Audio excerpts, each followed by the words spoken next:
Final. Triple points round. Ha, eto na. Maglalaban na si Doy and Cheryl. Let's play the final round.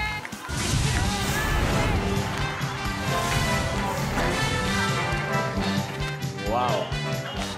Dokshe, bago tayo mag-proceed sa ating last, baka may mga gusto kayong batiin. Babatiin ko po lahat ng aking mga kasamahang doktor, lalo na po from Philippine Academy of Medical Specialists.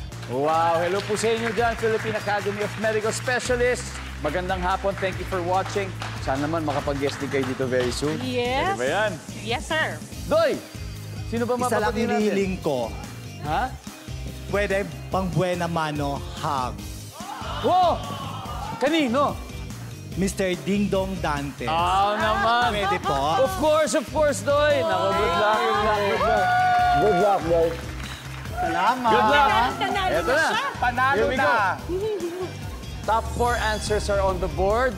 Ito pwedeng local, pwedeng foreigner ang sagot.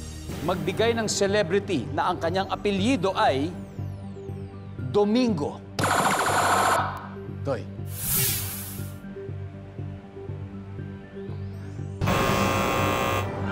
Naku, may 3-second rule tayo. Magbigay ng celebrity, Ate She, Doc She. Pwedeng local, pwedeng foreigner na ang apelyido ay Domingo. Favorite ko to, si Miss Eugene Domingo. Ate Uge, Eugene Domingo, survey says... Meron.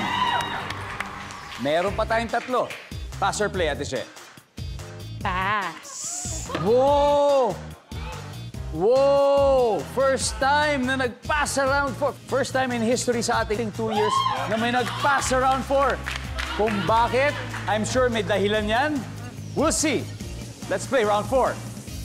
Ate Tila, no coaching ha, no coaching. No coaching. Pwedeng local magbigay ng celebrity na ang apelyido ay Domingo. Robbie. Robbie Domingo! Yes! Danita. Kim Domingo. Kim Domingo! Yes! Ralph, one more to go. Magbigay ng celebrity na apelyido ay Domingo for the win, Ralph. Ano kaya? Ian Domingo, hula na lang. Si Ian Domingo. Si Ian. Oo, di ba? Kilala mo rin si Ian? Kilala. Sabi ko na nga ba, Ian? Hoy, may bagong pelikula siya, di ba? Oo, meron. Naalala ko. Anong pelikula? Trending na nga. Trending na nga Di yung kayo pelikula. updated, Nako. di kayo updated. Tignan natin kung nandiyan si paring Ian, ha? Ian Domingo. Wala. Ito, babawi na si Doy. Ito. Kogi Domingo. Kogi Domingo.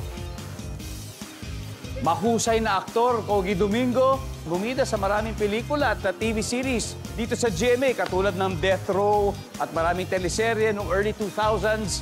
Nandyan po ba si Kogi Domingo? Donita, remember Kogi Domingo?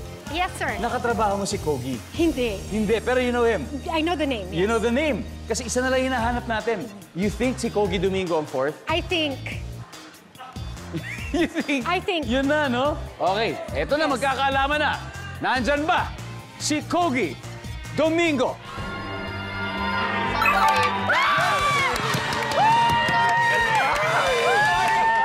Yes, ang ating final score. Paner family, 350 points. Pilot family, 234 points. That was a very good game. And magaling, mahusay. Thank you very much, Doc. Camille, thank you. Thank you. And good luck sa Grand Finals. Thank you, Doc. Isa na namang estrella sa iyong mga list of achievements. Salamat po, Diba? Pep. Good luck dyan. Thank you And of po. course, good to see you again. Thank you. Hello kay See you again. Marian. Makakarating. Palakpakan po natin ang Palad family at may 50,000 pesos din po sila. Ako nabibintag ko. Sino sa atin? Congratulations! Hanip! Di ba? Thank Parang you, Kuya worth Dong. it yung Pagyakap pag-isip nyo pala kanina. sa'yo. Sir Ding Dong. Naging swerte yun. Oh, yeah. Grabe, meron na kayo 100,000 pesos. And pwede pa nating doblehin sa fast money. So, sino? Who will our 2 players be? Kaming dalawa. Okay, Ralph it's gonna and be Doy. Ralph and Doy for fast money. Nako, solid. Solid ang pamilya nila sa ngayon. Eh, paano kung matalo sila sa fast money? Magkawatak-watak kaya sila? I don't think so. Dahil sila pa, kayang-kaya nila yan. Abangan niyo po kung paano nila gagawin yan sa pagbabalik ng Family Feud.